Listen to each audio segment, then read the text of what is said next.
thank you very much. I want to add my thanks to what David offered to the League for inviting us to present today. We have this tag team thing going because, as David mentioned, our organizations work really closely with each other on a regular basis, and so I'm really delighted that I get to present with him today. I'm going to be speaking about some of the critical components that are policy tools that are needed to help transition Massachusetts and the region and the country towards this renewable energy future, this clean energy future.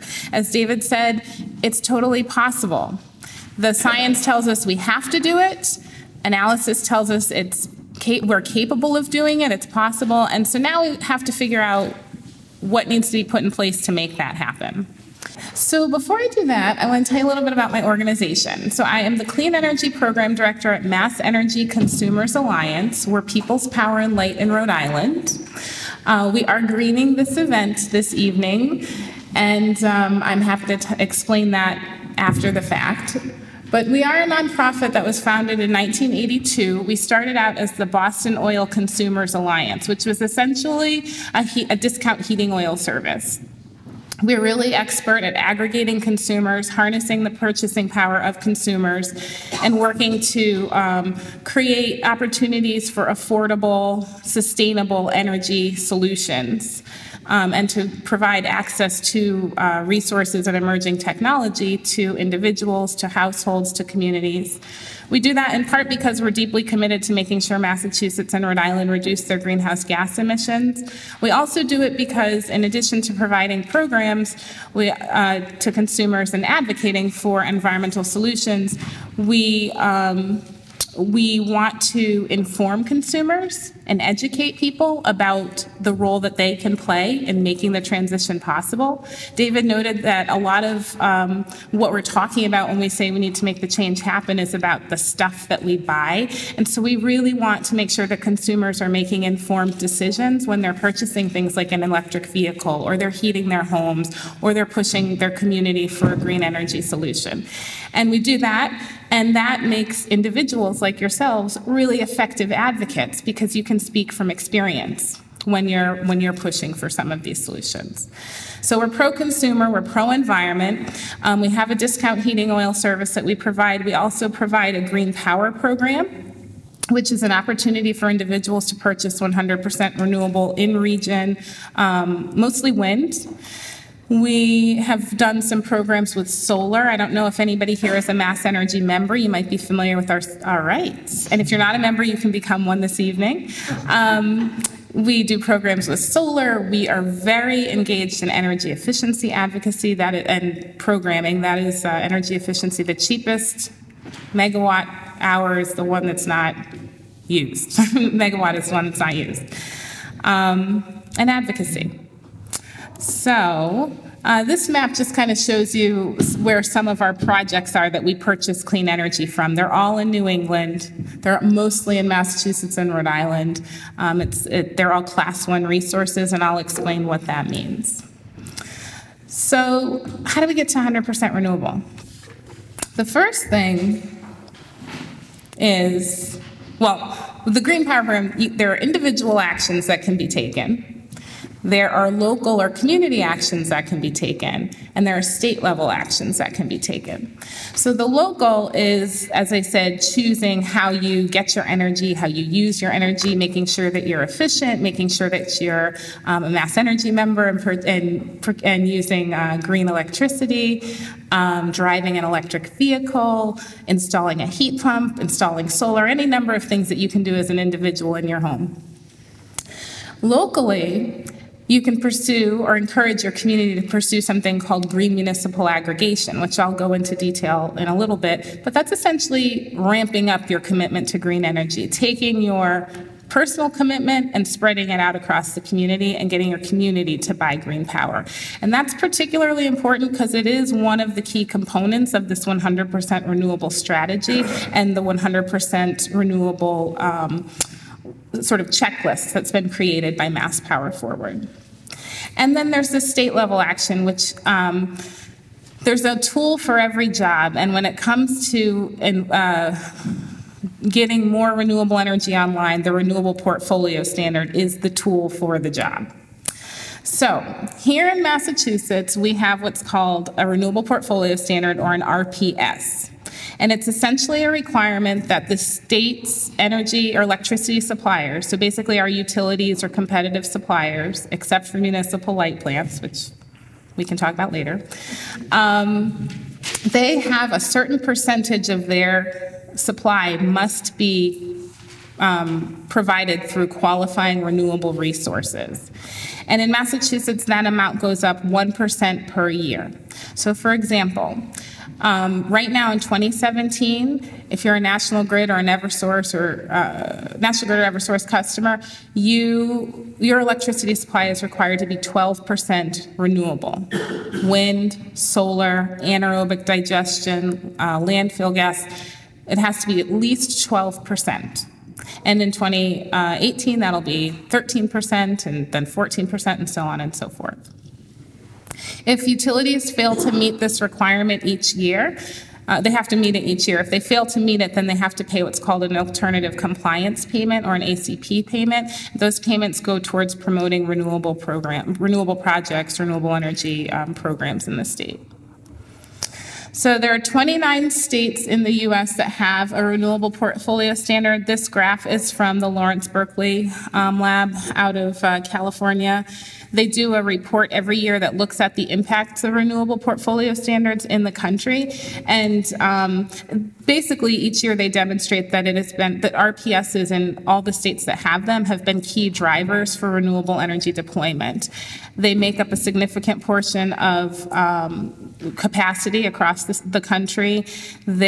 Almost all the states that have an RPS have managed to comply with the RPS. I think something that's particularly cool about Massachusetts RPS, though, is that we have a very pure renewable portfolio standard, meaning only certain resources, like the ones I just described, qualify.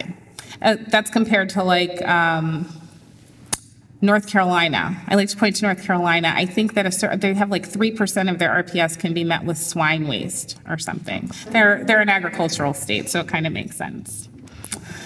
So, I mean, it does make sense for that reason. It's still kind of gross. Anyway, so the goal of the RPS is to bring more renewables online, and I love this graphic that we created.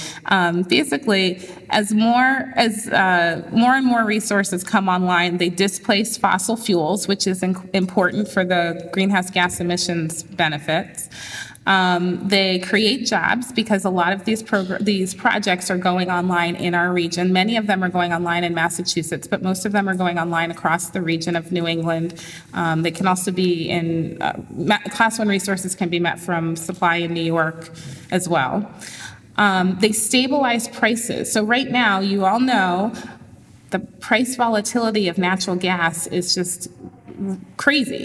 It goes up, it goes down. You can't predict it. You can't predict where prices are going to be. And so renewables help to stabilize prices related to fuels and to generation. And then again, the avoidance of greenhouse gas emissions. This is a table that shows you sort of where some of these projects come from. Because a lot of times when David and I are talking to legislators, they'll say, well, yeah, you want to go 100% renewable, or you want to even increase the RPS. Where are those resources coming from? They can't, and the answer is they can't just be any project. You can't just like suddenly build a turbine in your backyard and try to qualify for the RPS. If you get it cited, that'd be one thing, but that's not going to happen. The system that has been implemented to ensure compliance with the RPS actually requires projects to be approved by the Department of Energy Resources here in Massachusetts, DOER.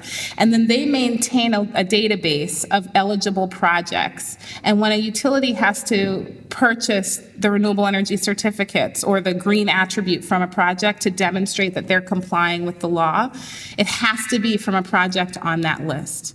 So DOER maintains this list. These are some of the types of projects that would qualify. These are some of the resources that we currently use in Massachusetts to meet that requirement. And you can see there are a number of different resources or technologies on the list. Solar, wind, landfill gas, biomass, sustainably harvested biomass in Massachusetts, and anaerobic digestion. the RPS as a greenhouse gas emissions reduction strategy is key. Where does the current RPS get us? Well, this graph shows you, I should back up and say that the RPS only relates to the electric sector. So David indicated that the emissions in the electric sector have consistently come down over the last few years, and that is very important. Right now, emissions from the sector only make up about a fifth of our overall profile, emissions profile in Massachusetts. However, as we electrify more and more sectors to make sure that we can bring down emissions in, say, transportation or space heating, we're going to be calling on the electric sector even more, calling on the grid even more to power our resources, to heat our homes and to drive our cars. So the Renewable Portfolio Standard is cleaning up the electric sector, and it needs to happen faster. So what this green line is showing you is at our current rate of 1% per year increase in the RPS, by 2050, we'll be at about 45% renewable energy supply. The rest of it is made up of natural gas and hydro at that point. If we were to meet our goals for the Clean Energy and Climate Plan, or GWSA, we need to be at least 80% below 1990 levels across all sectors, but especially in the electric sector. So that's what that blue line is. If we were, which basically shows you we're not moving fast enough. We need to make up that gap. So we need to find some way to get 35% more CO2 emission reductions out of our electric sector than we currently have. And this is just another graphic that sort of demonstrates how we get there. These are the emissions, and the Renewable Portfolio Standard by 2050 will get us to there. So what are the ways that we can ratchet down emissions in that sector as well? Well, there are a couple. So the voluntary market is one way. That's the voluntary green power program. If you purchase green supply, or if your community does green municipal aggregation. As I said, those are important components of the transition plan. Another thing that we're not talking about here today, but that is certainly worth exploring, is public sector energy procurement. So basically getting the municipal buildings in your community to be powered with 100% renewable resources. There are some really important benefits that are tied to doing that. That are worth exploring. One is that the electricity supply for municipal buildings is often much larger than it is just for the residential or small business portion of your community. And so there's more opportunity there, for example, to enter into a long-term contract and secure more clean energy for the community at a reduced rate. So it's worth exploring in your community. It's basically just, again, kind of harnessing the purchasing power of a community outside of just the residents. So, and then as I mentioned, how do we kind of keep track of what the renewable supply looks like? So what this graphic is showing is right now our electrons are just kind of floating in the grid. They're out there. There's no way for you to know exactly whether or not the electron produced from the turbine in your community is actually going into your house. So the way to track that is to put a value on both the electricity that's being created and the green attribute that's being created. That green attribute is called a renewable energy certificate, or is valued in a renewable energy certificate. So when we get renewable projects that come online, they put clean electrons into the grid. There's a value for the electron, and then the REC is the equivalent of 1 megawatt hour. For every megawatt hour generated, you get a REC. The REC goes into the regional database where they log it, and they're like, okay, that clean power happened. If you are purchasing as a community or an individual the green power, then it goes into your home, but you can't take credit for it unless you also claim the REC. Let me explain that a little bit. This gets to the importance of the handout. So the only way for your community to be 100% renewable or fully green, and Mass Energy, we are purists about this, is to make sure that that REC that green attribute isn't given away to someone else. We do not want it double counted. So when you, in your community, purchase the green power, you have the ability to also purchase the rec. You want that rec to be put away into another bucket and not sold into the market. All of this, I realize this is like, there's a lot to take in, but basically, recs are tracked in a regional market. Green attributes are out there floating in a market. Utilities have to claim those because they have to comply with the law. We want the RPS to be used to drive demand for more than what the utilities are claiming. The only way to do that is to take that green attribute and keep it away from the utility. Put it in your pocket, put it in your electric trash can, put it wherever you want, but do not give it back to the utility. And what that does is it requires the utility to go out and purchase someone else's recs or recs from another project. And that drives the demand for more renewable projects. This is all driven by the renewable portfolio standard, or that state requirement that a certain percentage of electricity supply has to be renewable. Does that make sense? Okay. I'm dying to know how you keep that rec away from the utilities. So you keep the rec away from, that's a good question. You keep the rec away from the utilities because basically they have to be purchased yearly. So it's almost as if there's like a sell-by date attached to the rec. And if they can't claim it, if you're basically taking it and retiring it or putting it away, keeping it in your account, you're claiming the green, then they have to go out and buy another one. Wouldn't this be an example of putting a rec aside? Exactly. You are all, thanks. Yes, the League of Women Voters this evening is keeping recs away from the utilities by greening this event. So very good. Thank you. So that's, getting back to the RPS, that is why increasing the renewable portfolio standard is so important, because short of a carbon price, for example, or complete electrification of our transportation sector overnight, or some really transformational policy, short of that happening like yesterday, the renewable portfolio standard is the one policy, the one tool in our toolbox that we have in place right now that we can ramp up quickly, and that will help accelerate the deployment of renewable energy supply. So it's really important.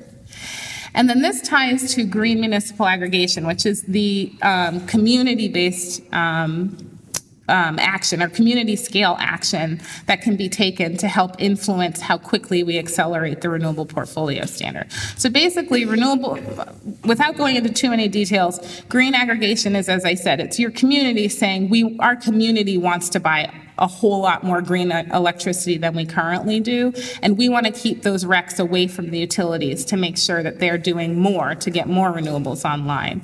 And so we have we did some analysis at Mass Energy and came to the conclusion that if a community were to purchase at least 5% more Class 1 than what the state currently requires, that's enough to be politically feasible in a community. It helps control costs, and it helps drive the demand for more renewables. And so in about 2014, Melrose and Dedham were the first two communities to pursue this. Since then, many more have begun to explore it. Melrose and Dedham both did 5% above the RPS, which basically means their energy supply in 2012, yours and mine, is going to be 12%. Theirs is going to be 17%. Actually, mine too, because I live in Melrose. But it will be 17%. Next year, it'll be 18%. So they're moving faster than even the state policy is currently moving. And what that, and Brookline is about to move forward with their own project. They're going to have 25% of their electricity supplied with renewable in-state or in-region renewables. Arlington is another community. Northampton is considering it. Amherst is considering it. There are many. Newton, yes, Newton is. And to put it in a little perspective, all of these communities considering green aggregation is about the same as putting 17 new turbines online. So Is this the same as the municipal aggregation? you have, yes, so you've heard you may have heard the term community choice aggregation, municipal aggregation, green municipal aggregation, green community choice aggregation, CCA, GMA, ABCD. We speak in acronyms all the time. The green component makes it unique. Any community in Massachusetts can pursue municipal aggregation. That's just basically getting your community to buy power to try to control costs.